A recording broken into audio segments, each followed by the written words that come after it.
मुजफ्फरनगर में जो पंचायत है उसमें उन्होंने अल्लाह अकबर और हर हर महादेव का नारा लगाया। कह रहे थे कि जिस तरीके से 2013 में मुजफ्फरनगर दंगे हुए थे, अब हिंदू मुसलमान एक हो गया है और बीजेपी को हराने के लिए तैयार है। देखिए, अल्लाह अकबर का नारा लगा देने से कोई भी हिंदू उनके साथ नहीं हो जाएगा। हिंदू हिंदू है। हिंदू पहले सोया हुआ था, लोगों ने उनको भ्रमित किया हुआ था। आज हिंदू पूरी तरह से जागृत हो चुका है, अपने धर्म के प्रति पूरी आस्था रखता है। जब से उत्तर प्रदेश में भगवान श्री राम का जन्म हुआ, राम मंदिर का निर्माण शुरू हुआ, तो समझ लीजिए उत्तर प्रदेश में निशाचरों का नाश होना तय हो गया है। निशाचर यहाँ से गायब हो गए हैं और थोड़े बहुत निशाचर बचे हुए हैं, वो निश्चित तौर पर 2022 के चुनाव के बाद ख़त्म हो जाएंगे। उनको कहीं आश्रय नहीं मिलेगा। उनको हो सकता है हिंदुस्तान भी छोड़ना पड़े। जब से राकेश टिकैत यूपी में कदम रखा है, उन्होंने पहले कांग्रेस का समर्थन मिला हुआ था, लेकिन जिस तरीके से अखिलेश और मायावती लगातार राकेश टिकैत का समर्थन कर रही हैं, क्या लगता है कि उससे कोई प्रभाव पड़ेगा? अभी तो राकेश टिकैत जी अखिलेश के साथ, बसपा के साथ, कांग्रेस के साथ हुए हैं। पहले भी तो उत्तर प्रदेश में ये प्रयोग हो चुका है कि बुआ बबुआ भी इकट्ठे हुए और पप्पू और लल्लू दोनों इकट्ठे हुए, चारों इकट्ठे होकर अगला लोकसभा चुनाव लड़े हैं। जब वो असर नहीं डाल पाए उत्तर प्रदेश में, बुआ बबुआ लल्लू उल्लू सब इकट्ठे हो गए, फिर भी कोई असर नहीं डाल पाए, माननीय मोदी जी को कोई नुकसान नहीं पहुंचा पाए, योगी जी को नुकसान नहीं पहुंचा पाए, तो अब ये टिकैत डकैत और साथ में इकट्ठे हो जाएं तो कुछ भी नहीं कर सकते। उत्तर प्रदेश में डकैतों का, लल्लू उल्लू मुल्लू का किसी का कोई काम नहीं चलने वाला है। यहाँ की जनता पूरी तरह से जागरूक हो चुकी है। 2022 में 400 प्लस भारतीय जनता पार्टी सीटें लेके आ रही है और विपक्ष नाम की चीज़ नहीं रहेगी। अभी तो केवल गुंडा माफियाओं ने उत्तर प्रदेश को छोड़ा है। 22 के बाद इनको हिंदुस्तान भी छोड़ना पड़ेगा, ये मेरा दावा है। जी सर, आपका नाम? मेरा नाम है डॉक्टर जगदीश कुमार। लगातार सियासत तेज़ हो रही है। जिस तरीके से ओवैसी आ गए हैं, वो कह रहे हैं कि लगातार भाजपा की सरकार में मुसलमानों का शोषण हुआ है, लेकिन हम लोग ग्रामीण इलाकों में गए तो मुसलमान काफ़ी प्रसन्न हैं। तो इसको लेकर आपकी क्या प्रतिक्रिया है? वो लगातार कह रहे हैं कि 19% मुसलमान होने पर भी मुख्यमंत्री जो है मुसलमान क्यों नहीं बनता? ऐसा है, 19% मुसलमान बहुत खुश है। गरीब तबके का जो मुसलमान है उसको घर मकान मिल रहे हैं, गैस मिल रही है, उनका पूरा ध्यान रखा जा रहा है। और मैं कस्बे में रहता हूँ, मेरे यहाँ भी चेयरमैन ने हज़ारों लोगों को मकान दिए हैं, गैस दिया है, राशन कार्ड बनवाए गए हैं और वो सब कुछ उनको आसानी से मिल रहा है बिना किए हुए। ओवैसी हमेशा कहते हैं कि वो एक संविधान के अनुरूप चलते हैं और सेकुलर धारणा वाले हैं, लेकिन जिस तरीके से उन्होंने अयोध्या ना कहकर फैज़ाबाद का नाम लिया, इस पर आप क्या कहना चाहेंगे? इसका पर यही कहना चाहेंगे, ओबीसी कभी भी देश हित में कोई भी काम नहीं करते। वो सिर्फ अपनी कौम को एकजुट बनाए रखने में, अपना वोट बैंक बनाए रखने में और तालिबानी भाषा का इस्तेमाल करने में, यही उनका एक दायरा है। अब फैज़ाबाद की बात रही तो वो पता नहीं वो क्या चाहते हैं, देश में अराजकता फैलाकर मुस्लिम वोट को इकट्ठा करने का वो काम कर रहे हैं। 100 सीटों पर लड़ने की बात करते हैं, लेकिन ये निश्चित है अगर वो 2 सीट भी ले आएँ तो ये बहुत बड़ी बात है। वो लगातार 100 सीटों की बात कर रहे हैं, लेकिन वो उसी इलाके में जा रहे हैं जहां मुस्लिम बाहुल्य क्षेत्र है। इस पर आपकी क्या प्रतिक्रिया है? मुसलमान बहुत अच्छी तरह से समझ गया है। कुछ % अराजक तत्व हैं जो तालिबानी विचारधारा के हैं, वो उनको छोड़ दीजिए। 90% मुसलमान भाजपा से बहुत खुश है और वो किसी भी कीमत में इनके साथ जाने के लिए तैयार नहीं है ओवैसी की। चलिए, धन्यवाद। सर, आपका नाम? सर, मैं प्रोफेसर देवेंद्र प्रताप सिंह राजभर हूँ। ये लगातार ओवैसी कह रहे हैं कि भाजपा तुष्टीकरण की राजनीति करती है, मैं सेकुलर की राजनीति करता हूँ।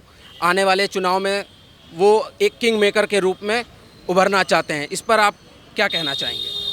देखिए, ओवैसी जी हैदराबाद से सांसद हैं, यूपी की राजनीति करने आए हैं, लेकिन उत्तर प्रदेश का मुसलमान जो है पूरी तरह से राष्ट्र प्रेम से ओत प्रोत है और ओवैसी जी का उत्तर प्रदेश में कुछ भी चलने वाला नहीं है।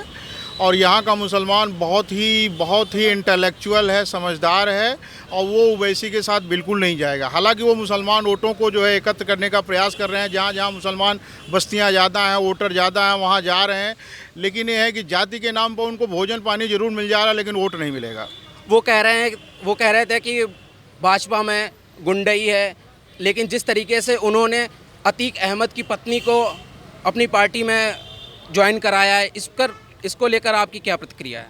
देखिए, ओवैसी जी तो मुस्लिमों की राजनीति कर ही रहे हैं उत्तर प्रदेश में। उनको देश से कुछ लेना देना नहीं है, उत्तर प्रदेश से लेना देना नहीं है। इंडिया बेकार हो जाएगा, मिट जाएगा, इससे वो हिंदू मुस्लिम की लड़ाई करा करके अपना किसी तरह से 2-4 सीट उत्तर प्रदेश में निकालना चाह रहे हैं, लेकिन उनको एक सीट भी नहीं उत्तर प्रदेश में मिलेगी। ये अंतिम सत्य है। आपको क्या लग रहा है कि इस बार यूपी इलेक्शन जो आ रहा है उसमें जातिगत समीकरण बदलेगा, या फिर जिस तरीके से 2014 और 2019 में लगातार बिना जातिगत समीकरण के बहुमत मिला था भाजपा को, उसी तरीके से मिलेगा? देखिए, ये बहुत ही महत्वपूर्ण प्रश्न है। 2017 में जो माइनर बैकवर्ड और बैकवर्ड भाजपा के साथ जुड़ा था, जिसके आधार पर भाजपा को इतनी भारी बहुमत जो है उत्तर प्रदेश में मिली थी, वो बैकवर्ड और माइनर बैकवर्ड आज भी भाजपा के साथ पूरी तरह से तटस्थ है, जुड़ा हुआ है, अभी भी अलग नहीं हुआ है। और भाजपा की ये इंटेलेक्चुअल क्वालिटी होगी कि बैकवर्ड और माइनर बैकवर्ड को एक साथ लेकर चले और 2017 के इतिहास को 2022 में दोहराए। लेकिन मैं बता दूं कि अभी भी बैकवर्ड और माइनर बैकवर्ड का परसेप्शन बिल्कुल चेंज नहीं हुआ। वो भाजपा के साथ है और भाजपा के साथ रहेगा, और 2022 में योगी जी की भारी बहुमत से विजय होने वाली है और पुनः योगी जी मुख्यमंत्री बनेंगे। धन्यवाद भैया। आपका नाम? अभिषेक गुप्ता। जिस तरीके से अखिलेश यादव लगातार योगी सरकार पर बयानबाजी कर रहे हैं कि इस बार जिस तरीके से उन्होंने राजनीति की है वो वापस नहीं आ रहे हैं, तो क्या लगता है कि अखिलेश यादव की जो प्रतिक्रिया दी है उस पर आपका क्या कहना है? देखिए, अखिलेश यादव की मति खराब हो चुकी है पूरी तरह से। अभी बात करें अगर हाल ही में उनके बयान की, तो जब कोविड का वैक्सीनेशन पूरे देश में व्यापक रूप में चल रहा था, श्रद्धेय प्रधानमंत्री जी ने पूरे देश में कोविड वैक्सीन को फ्री किया कि समाज के हर व्यक्ति तक, जो गरीब व्यक्ति है, पिछड़ा व्यक्ति है, उस तक भी वो वैक्सीन निःशुल्क रूप में पहुँचे। उस पर भी वो ऐसी भ्रामक बयान देकर लोगों में गुमराह करने का काम करते हैं, जो कि देश के हित की बात है। कहीं ना कहीं वैक्सीन लगना हम लाखों करोड़ों लोगों के जीवन को बचाने का यहाँ पे प्रश्न था, तो भी उन्होंने उस पर ये कहा कि ये भाजपा की वैक्सीन हम नहीं लगवाएंगे, और बाद में उन्हीं के पिताजी पार्टी के संरक्षक उनको वैक्सीन लगवाते हैं। तो कहीं ना कहीं ये जो चीज़ें होती हैं, इससे ये दर्शाता है कि उनकी योग्यता क्या है और उनका समाज के प्रति उनका देखने का नज़रिया क्या है। तो जिस तरीके से अफगानिस्तान में तालिबान का कब्जा हो गया है, लेकिन कुछ सपा के नेता जो हैं वो तालिबान को सपोर्ट कर रहे हैं, बयानबाजी करके उन्होंने कहा कि जो तालिबान में हो रहा है वो सही हो रहा है। इसको लेकर क्या लगता है कि उत्तर प्रदेश की राजनीति पे, अखिलेश सरकार पे और दूसरी जो अखिलेश यादव हैं और दूसरे नेता हैं उन पर प्रभाव पड़ेगा इसका? निश्चित रूप से बहुत गहरा प्रभाव पड़ेगा, क्योंकि जनता सब जानती है, चाहे समाजवादी पार्टी हो चाहे बहुजन समाज पार्टी हो, इन लोगों ने सदैव गुंडा राज को संरक्षण दिया है, इन्होंने माफियाओं को संरक्षण दिया है। और जब देश हित की बात आती है तो हमेशा ये लोग अलग अलग गुटों में बट के और हमेशा देश के जो एकजुट करने का काम करता है उसके खिलाफ ऐसी हरकतें करने का प्रयास करते हैं। तो ये जनता सब देख रही है, और आने वाले विधानसभा चुनाव में जनता इसका पूर्ण रूप में जवाब भी देगी, जिसका परिणाम देखने को मिलेगा पूर्ण बहुमत की भारतीय जनता पार्टी की सरकार के रूप में। जिस तरीके से योगी सरकार से पहले अखिलेश सरकार थी, तो क्या लगता है कि उनकी सरकार और योगी सरकार की तुलना की जाए तो गुंडा राज खत्म हो गया है या फिर कम हुआ है? देखिए, एक बात आपको बताना चाहेंगे, जब 2017 के पहले भारतीय जनता पार्टी की सरकार प्रदेश में नहीं थी, तो गुंडा राज और सुरक्षा यहाँ प्रदेश का एक मुख्य विषय था। इस पे योगी सरकार ने लगाम लगाते हुए जो संगठित अपराध थे, जो बड़े बड़े गिरोह, बड़े बड़े सरगना करते थे, उन पे कहीं ना कहीं बहुत हद तक लगाम लगाने का काम किया है। और जो छुटपुट गुंडार थे उनको भी कहीं ना कहीं जेलों में या प्रदेश से बाहर जिला बदल करके ऐसी बहुत सारी चीज़ें करके उनको यहाँ से बाहर करने का काम किया है। तो सुरक्षा व्यवस्था, एक सुरक्षित माहौल पूरे प्रदेश को योगी सरकार ने दिया है। यहाँ पे महिलाएं भी, बच्चे भी, पुरुष भी, युवा भी, हर वर्ग का आदमी अपने आप को महसूस करता है। चलिए, आपका नाम भैया? अतुल सिंह।